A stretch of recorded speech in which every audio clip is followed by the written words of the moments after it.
E hoje, terça-feira, é dia de você, doutor Sproy, já está aqui, seja muito bem-vindo. Obrigado, Letícia, como vai? Tudo bem, graças a Deus. A gente vai falar sobre o tema tireoide. Nós vamos aprender os diferentes distúrbios, os tratamentos, os mitos, as verdades em torno dessa importante glândula do nosso corpo.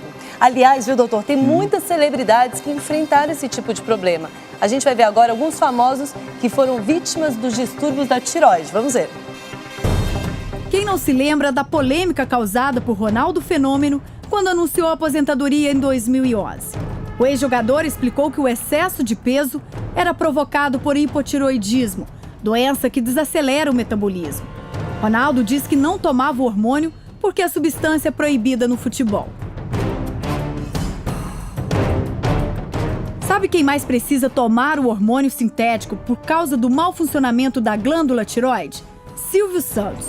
O apresentador, de 85 anos, também tem hipotireoidismo. Só que essa queda na produção dos hormônios T3 e T4 é mais comum nas mulheres. É o caso da apresentadora da Record, Sabrina Sato. A musa também faz tratamento para hipotireoidismo. Antes de ser diagnosticado, o problema pode afetar a rotina das pessoas. Tânia Kalil conta que sentia muito cansaço e os cabelos estavam fracos. Depois que os exames detectaram a doença, a atriz começou o tratamento e incluiu a yoga para recuperar o equilíbrio. Às vezes a disfunção se manifesta cedo. Iris Stefanelli descobriu o hipotireoidismo aos 17 anos. A apresentadora não conseguia dormir e ganhou peso. Depois que começou o tratamento, ela não enfrentou mais problemas com a doença. E olha o que os anabolizantes podem provocar na tireoide. A atriz Débora Seco confessou que em 2002 tomou a substância para conquistar um corpo mais sarado em menos tempo para uma personagem. Mas isso provocou a síndrome de Hashimoto, doença autoimune e uma das causas mais comuns do hipotireoidismo. A atriz passou por uma cirurgia na glândula e tem que tomar hormônio para o resto da vida. Uma ex-paquita da nossa querida Xuxa também tem essa disfunção. Monique Alfradique, de 30 anos, revelou que só começou a frequentar a nutricionista após descobrir a doença.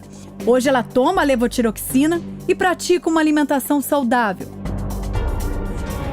Mas a tireoide também produz hormônios em excesso, que aceleram o metabolismo, provocando a perda de peso. É o chamado hipertireoidismo, caso da cantora Pitty. A roqueira sofreu diversas críticas dos seguidores no ano passado porque estava muito magra, depois que ela postou uma foto numa rede social. A cantora esclareceu que o emagrecimento foi causado pela doença. Kelly Osbourne, filha do roqueiro Ozzy Osbourne, chegou a emagrecer 13 quilos com o mesmo problema que a Pitty. Mas a cantora britânica causou polêmica porque não queria se tratar. Ela tinha medo de engordar de novo. Só que os riscos de ficar sem a reposição do hormônio no organismo são graves. Quanta gente, né? Esse tema me interessa muito porque eu também tenho hipotireoidismo e eu queria consultar o doutor Sproy, que está aqui, aproveitar esse momento para saber, doutora, onde fica essa glândula e o que ela faz com que a gente engorde ou emagreça, como que ela trabalha no nosso corpo? Então, Tícia, eu estou aqui exatamente para isso, para os telespectadores entenderem aonde que fica essa glândula tireoide. A glândula tireoide fica aqui na base do pescoço, olha, aqui é a corda vocal e aqui fica a glândula, que é um lugar que normalmente nós clínicos, ao examinarmos um paciente, nós temos a obrigação de colocar a mão em cima da glândula, porque só palpando a glândula, muitas vezes nós já percebemos uma presença de um nódulo e aí a gente já começa a pedir alguns exames. Mas o importante é saber o seguinte, quem controla a nossa glândula tireoide é esse hormônio que fica no cérebro, chamado TSH. O TSH é o hormônio estimulador da tireoide, ou Thyroid Stimulating Hormone, hormônio estimulador da tireoide. Esse hormônio produzido na hipófise, ele cai no sangue e vai estimular a glândula a produzir o T3 e o T4, que são os dois hormônios da tireoide, que ela produz esses hormônios e faz o quê? Esses hormônios, eles são responsáveis pelo nosso metabolismo, pela energia, pela tua vida, pela sexualidade, pelo emagrecimento, entendeu? Então, essa glândula é vital na nossa vida, no nosso dia a dia. Agora, doutor, quando existe uma disfunção, excesso de um e falta do outro, o que acontece no nosso corpo? Eu vou explicar aqui, olha só o que acontece aqui. O nosso corpo tem que ter uma balança, como vocês estão vendo. O TSH do cérebro controla o T4 da tireoide. Teria que ter um equilíbrio. Esse aqui, Tícia, é o normal da nossa vida. Olha o que acontece quando a glândula tireoide, ela fica meia preguiçosa. O T4, não, quando ela fica preguiçosa, quando ela não trabalha, o T4 começa a cair, ele não é produzido. Com isso, o TSH do cérebro quer estimular a glândula para começar a voltar a produzir novamente. Isso daqui é chamado de hipotireoidismo. Hipotireoidismo Que é aquele quando, que emagrece, né? Aquele que você engorda muito, porque a glândula não está produzindo hormônio. Ah, o organismo fica mais lento. Olha aqui, olha, a balança está para cá, não está produzindo. Olha só o que acontece aqui no nosso metabolismo, olha. Essa bicicleta não anda, ela não anda. Você tem gasolina, você tem perna, mas ela não anda. É o que acontece comigo, então, hipotireoidismo. Porque eu estava me sentindo muito inchada. Exatamente. E aí eu fazia exercício, tudo. Você tem certeza que Tá, tem me sentindo- hipotireoidismo? Que você Hipo. come, hipo. Não, mas é que hoje eu tenho um remédio controlado. Ela é isso que o toma um doutor falou. Eu remedinho. tomo Aí olha o que remédio, sou acontece. medicada. Mas tem casos que agora a glândula começa a funcionar muito, e ela fica hiperativa. Aí É fica o caso do hipertireoidismo. Daí Aqui, você olha. emagrece. Você emagrece e olha o que acontece com o nosso metabolismo agora, olha. Ele A acelera pessoa demais. tem uma frequência cardíaca muito alta, transpira muito fácil. E agora eu vou mostrar para vocês já os sintomas Eu queria saber. hipotireoidismo. Isso, quais os sintomas do Quando você não hipotireoidismo? produz, quando você tem pouco hormônio, olha o que acontece conosco. Primeira coisa, cansaço e depressão. Tem muita gente hoje que está no divã do psiquiatra e tomando antidepressivo sem necessidade. Por quê? Porque a hipotireoidismo leva à depressão. Então é um exame que nós clínicos e psiquiatras, endócrinos, tem que pedir sempre para saber o que está acontecendo. Pele seca, prisão de ventre, diminuição da frequência cardíaca, o cérebro começa a ficar mais preguiçoso, a voz grossa. Olha o que você teve aqui, ó, inchaço no corpo. Eu tive inchaço e cansaço. Diminuição do apetite, embora as pessoas tenham obesidade, aumento do colesterol e problemas no coração, sonolência impressionante. A pessoa não quer sair da cama, não quer fazer nada. Reflexos vagarosos, muito frio e problemas da menstruação na gravidez e queda da libido nos homens. Então, a nossa glândula tireoide, ela é regida não só por hormônio, mas também pela alimentação. Existem alimentos que ajudam para quem tem o hipotireoidismo, não tem, doutor? Para você ter ideia, Ana Hickman, na década de 1950, no Brasil, 30% das crianças não tinham iodo no sal. Nos Estados Unidos não tinha iodo no sal. E aí? Então os ministérios da saúde optaram por colocar mais iodo no sal. Então o nosso sal atual ele é iodado e, além do sal, esses alimentos que aqui eu tenho na bancada, como frutos do mar, algas marinhas, o leite, a gema do ovo e o strawberry, o morangos. junto com o sal. E esse sal aqui é uma moda hoje, o sal rosa, o sal do Himalaia, tem várias nomenclaturas que se usa para esse sal. O sal do Himalaia e o sal de cozinha normal, eles têm iodo. Lembrar sempre que o atum enlatado, ele tem uma concentração de iodo maior também. Então, o iodo hoje é uma coisa muito importante, só que ele não pode ser em excesso, porque aí dá problema na tireoide Qual é a também. quantidade certa para não se errar, doutor? 150 a 200 miligramas por dia é a dose ideal. Por dia? Agora, olha que coisa interessante. Vocês têm aqui anticorpos que agem normalmente contra bactéria e vírus. Olha, os anticorpos. Só que esses anticorpos, de repente, podem se virar e agredir a nossa glândula tireoide. Isso é chamada síndrome de Hashimoto. 80% das mulheres têm essa doença, que é o hipotireoidismo. Falamos agora há pouco sobre o hipo. Uhum. Agora tem o hipertireoidismo.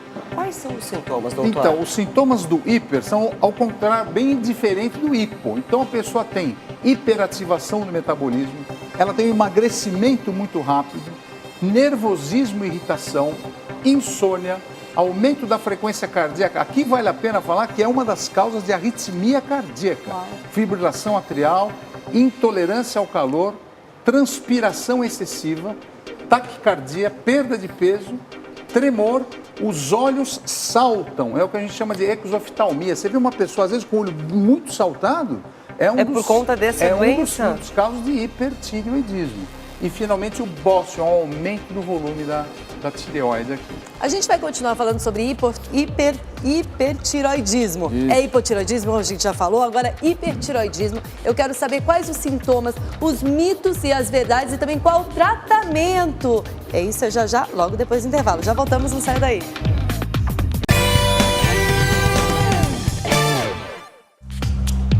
Estamos de volta com Hoje em Dia, no quadro Você e o Doutor, falando sobre os distúrbios da tireoide. Agora é a vez do hipertireoidismo. Doutor, a gente viu aqui os sintomas. Exato. Mas como é que a gente faz o diagnóstico? Então, como é que a gente trata? O diagnóstico, principalmente, é no sangue. Você mede o TSH e o T4 livre no sangue. Além disso, você pode fazer o ultrassom. E olha o ultrassom, o que pode acontecer. No ultrassom, você pode detectar um nódulo na tireoide, ou 2 nódulos, ou vários nódulos, chamada doença multinodular da tireoide. Mas às vezes você pode fazer um ultrassom e não aparecer nada? E não aparecer não. Você pode detectar um câncer na tireoide. Uau. Esse aqui. Já eu vou entrar em detalhes, hein? Para eu fazer diagnóstico de câncer, eu faço uma punção chamada PAF, punção com agulha fina. E aí eu mando para o laboratório e vai ver a célula cancerosa. Isso se faz no consultório? Isso se faz no laboratório, de radiologia. Mas muitas vezes, além de nódulo, a glândula tireoide pode ter cisto. Olha aqui um cisto. O que é cisto? Cisto é uma bexiga dessa com água dentro. Lesão benigna. Muitas vezes a gente faz ultrassom na glândula, tem esse cisto e vários cistos. Isso é benigno, não tem nenhum problema. Às vezes, a gente pode ter essa lesão aqui, olha. Que um feio. chamado nódulo misto. É uma parte que é dura e uma parte que é mole.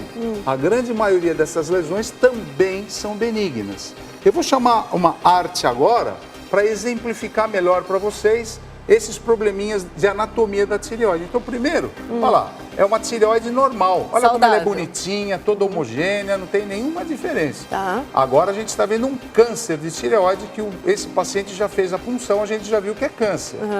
Olha agora tem um bócio, olha como a glândula cresce, fica toda esquisita, bem enorme. Esse é um nódulo só, e esses nódulos precisam ser puncionados. E esse é o cisto, que é uma lesão benigna, que não tem nenhum problema. E essa é a tireoide que está hiperativa, ela é uma glândula que tem hipertireoidismo. Aí o cirurgião resolve operar a tireoide. Ele abre a pele, faz uma anestesia geral, o doente está dormindo, ele pode ser a metade ou a glândula inteira. Preferencialmente a gente tenta tirar toda a glândula da tireoide. Pode deixar um dreno, se sangrar muito, muitas vezes nem precisa deixar, põe um curativo e no dia seguinte ou depois de 2 dias o paciente tem alta hospitalar. Agora, doutor, além da cirurgia, tem também tratamento com remédio, né? Se você tem diagnóstico de hipotireoidismo, ou seja, a sua glândula não funciona, a gente tem que repor hormônio para você. Agora, se a sua glândula funciona muito, além dessas cirurgias que vocês viram, a gente pode fazer o quê? Iodo radioativo para queimar a glândula, ou muitas vezes medicação para deixar a glândula mais preguiçosa, e beta-bloqueador, que é um remédio que diminui a frequência do coração para você não ter arritmia. Esses são os tratamentos de tanto um como outro. Eu fiquei com uma dúvida, doutora, agora falando dessa parte da medicação. Tá. Quando você faz a cirurgia e retira toda a sua glândula da tireoide, você precisa fazer necessariamente reposição hormonal para o resto da sua vida? Para o resto da sua vida, você vai tomar agora o hormônio da tireoide sintético. E se você não tiver feito a cirurgia, também continua tomando o remédio? Então, se você não faz a cirurgia, se a sua glândula está funcionando muito rápido, você pode queimar a sua glândula com o iodo radioativo. Aí você queima a glândula e aí você passa a tomar o remédio para repor esse hormônio. Então, tem muitas situações em que você pode ser acompanhado pelo seu endocrinologista e para ver a continuidade do tratamento. Tem muitas dúvidas e também muitos mitos e verdades, né, doutor? Eu queria que você chegasse aqui comigo pra gente ver qual o mito e a verdade dessa glândula. Eu vou começar. Hipotireoidismo causa depressão? Sim, é verdade. É verdade? O hipotireoidismo Se não cuidado. causa depressão e hoje no Brasil é um dos principais fatores de depressão. Uau. Hipotireoidismo é muito perigoso durante a gestação? Sim. Verdade. Porque se a gente não faz reposição hormonal para a mulher grávida, o nenezinho pode nascer com problema da tireoide, é problema grave. Ele nasce com um quadro cerebral muito importante, É uma mesmo? demência muito séria. Então, mamãe que está vendo o programa, cuidado, faça acompanhamento, faça pré-natal e tem que medir os hormônios da tireoide. Hipotireoidismo provoca impotência sexual. É verdade. Muitos homens ficam preocupados, mas a causa é a tireoide. Olha, vamos lá. Todo nódulo na tireoide precisa ser removido? Não. Não? Muitas vezes o nódulo é benigno, não é câncer. A gente tira o nódulo quando ele é tumor. Tem que tirar. Tá. Mas muitas vezes não. Mulheres com hipotireoidismo não podem engravidar. É mito.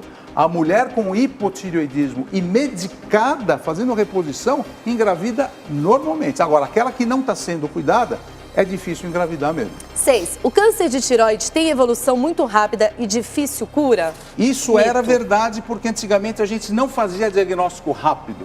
Hoje, com os exames de ultrassom, mas o sangue é muito fácil, então é mito. O câncer hoje da tireoide é curável, você tira com a mão. Eu adoro esse quadro aqui. Terça-feira que vem, doutor, tem mais uma consulta marcada com a gente aqui no Hoje em Dia, doutor Antônio Sprosser. Muito obrigada. Obrigado a vocês, boa semana e Obrigada. bom fim de Olimpíada, hein? É isso aí, Muito até obrigada. terça, doutor. Obrigado. Mas o trabalho dele ainda não acabou, porque logo depois do programa, o doutor Antônio Sprosser participa do nosso chat. Então, se você ficou com alguma dúvida sobre o assunto abordado aqui hoje, aproveite e faça a sua pergunta, Tice.